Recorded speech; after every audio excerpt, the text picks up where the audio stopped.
Welcome to the Greg's Review Show. Today we're gonna get into romance fraud, hit record scams. Thumbs up, like and share this video. Please support us through Cash App. That's GRC $mantrap. Any donation will be greatly appreciated. 50 cents, the dollar, whatever God puts on your heart. Please help support us through the Greg's Review Show through Cash App again. That's GRC $mantrap. Thumbs up, like and share this video. Without further ado, we're going to get into this romance scams and some of the things you can do to be careful of and how it's affecting some of our everyday life situations. Here we go now. Bigger than bank fraud. It is even bigger than healthcare fraud. And if you're saying, I would never fall for a love scam, well, then maybe count yourself among one of the lucky, because based on the FTC's warning, it is happening to far more people than you think. In fact, 80% more people in 2021 were swindled by wannabe Romeos than the year before. And then check out this number. It climbs to 600% when compared to 2017. In dollar amounts, it means $547 million were stolen by love scammers just last year. That is over $500 million. And in the past 5 years, regular people just looking for love have lost $1.3 billion. And it's not just a few people losing a lot of money either. The average person lost about $2,400. So that's hundreds of thousands of victims, people being taken for a very expensive ride.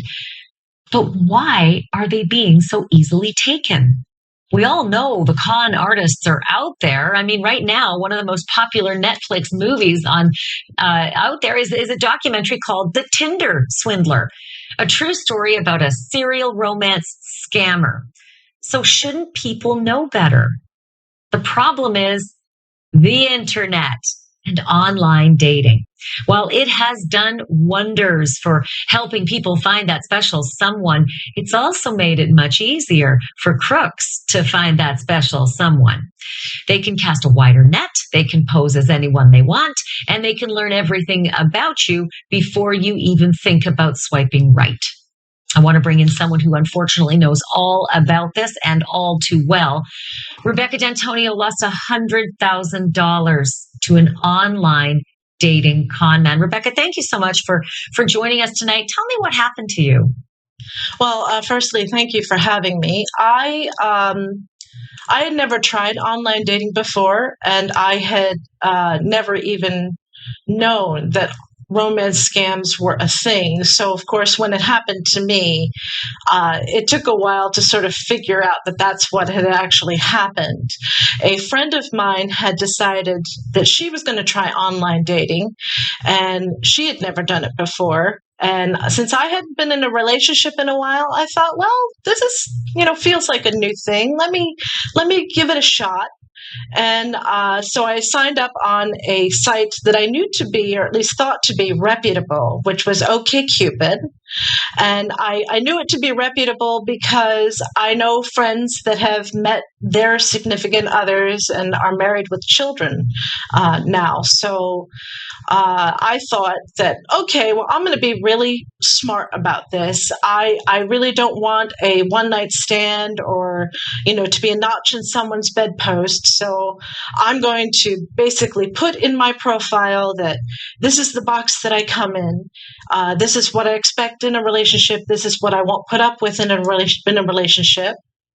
And what I didn't realize at the time, because of course awareness is key, was that I was creating kind of a roadmap around what would have been red flags for me. And so one of the details that I actually put in my profile, because of course in developing feelings for someone and moving forward with a relationship, I didn't want to have unrealistic expectations of each other, was that I love children, but I can't biologically have children. So essentially what had happened was, in order to get to know each other and chat on the platform, you have to both like each other. And so enter Matthew into the picture, who was a single father of a young son. His wife had passed away a couple years before from cancer. He was originally from Australia, who had been adopted into the United States. So he had a bit of an accent, which of course I loved. And he was having some trouble with the platform, so we moved off the platform and started talking on the phone, emailing, sending text messages, using Facebook Messenger quite a bit. And we had really hit it off because, as I not so soon learned, actually, this scam had taken place over the course of a year, that they know what to say to disarm you. They know what to say to make you feel valued. This is their bread and butter. So they're very practiced at it. Right. And you gave them that roadmap, right, Rebecca? So he knew exactly how to push your buttons and where your vulnerabilities were. So as I understand it, they mined some photos from a New England attorney and used those photos to say, this is who I am, a nice looking guy. Yep. But the big question I think a lot of people would have is, it's totally understandable you could fall in love. I mean, words are worth, everything. However, you'd never met him. You'd never seen him in person. And then the requests for money started coming. So how did you accommodate for that and think, yeah, this is okay?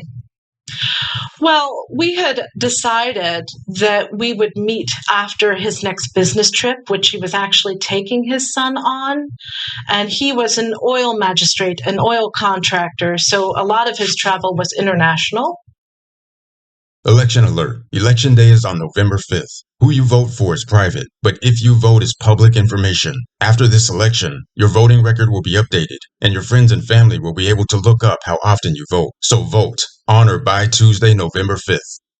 This is how to get in shape fast. This is your body.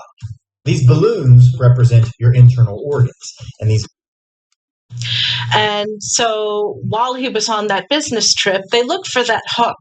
They looked for that, what's that thing that is going to make someone send a little bit of money? And for me, unfortunately, it was the child. He had presented me with what was, to me, a very plausible scenario, which is that the cards that he was using for his expenses had stopped working. And I had traveled internationally, and you can notify the bank 5 times that you're traveling, and something like that still happened. It had happened to me.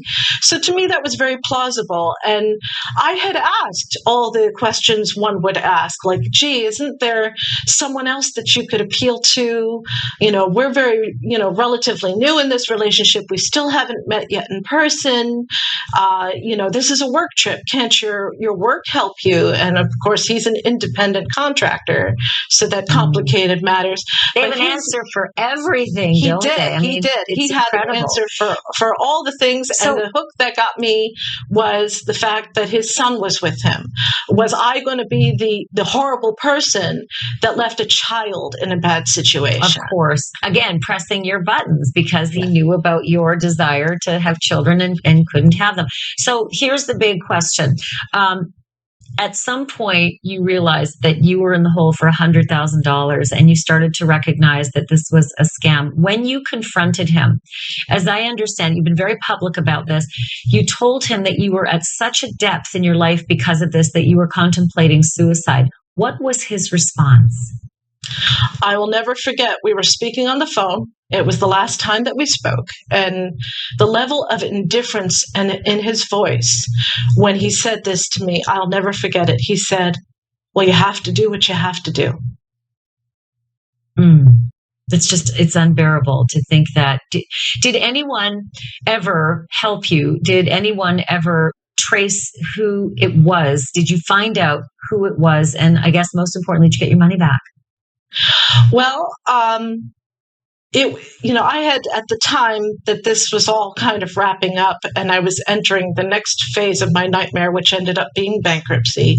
It was a friend of mine that, sort of held my hand through it all. And with her, I became braver to let a few more of people know what had actually happened, because my friends knew that there was this relationship. What they didn't know was this hidden financial dynamic, because it is very much an emotional and financial rape. I really needed that hand holding. I really needed that shoulder and that hand up to have the courage to take the next steps. And so I had friends had found me a wonderful support group called Scam Haters United. And with them, they were the ones that actually, because they had been through the same thing, were able to help me to digest and to sort of put it all together, what actually happened to me. And then from there, I went through the bankruptcy process. I never did get my money back from the scammers. It's very hard to do that with international law and other obstacles to overcome. Was it determined that it was an international syndicate? So many of them are based out of Nigeria. They're actually criminal gangs that pose as a lover. Yes. It was a criminal gang out of Nigeria, and they were using the scam. They have a playbook that they basically use to scam people. And so that's what is believed to have happened, that they were using this scam playbook to swindle me out of my money. I did get money back, but it wasn't from the scammers. So Western Union and MoneyGram, which are wire and conduits, were found to be at fault by the FTC and the DOJ, and there's been class action lawsuits, and I am part of both class actions. The Western Union one is finished, and the MoneyGram one is in process, and I have... Well, there's a little. I've seen some, I mean, it's a little, right? Yeah, it's a little. But it's not that...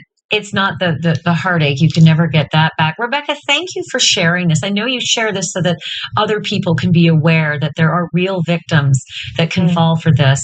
But I really appreciate you telling your story tonight. Thank you so much. As you can see, YouTubers, you got to be careful out there of the online scammers.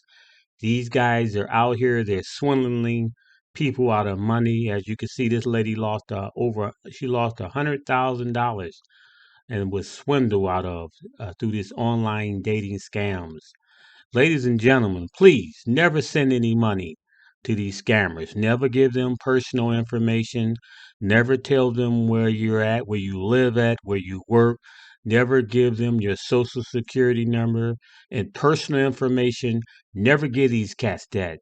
And most important thing, again, never give these guys any money. I don't care if it's a nickel or $2. Once you start doing that, they'll make you out of a mule, and they'll start just getting money out of you constantly. Most of these guys are overseas, like she said, Nigeria, Uganda. Those are hot spots. Even over in the Asian countries, Taiwan, and a lot of these other countries, also scammers there. So again, thumbs up, like and share this video. Someone needs to hear this message about these online scammers out of there. And again, please support us through Cash App. That's GRC $mantrap. All donations would be greatly appreciated. Again, thank you again for tuning in to Greg's Review Show. Hope your day is going well. And ladies and gentlemen, please beware out there when you're out there on these dating sites, because it's all sorts of people out there. God bless you and have a wonderful, wonderful day. Take care.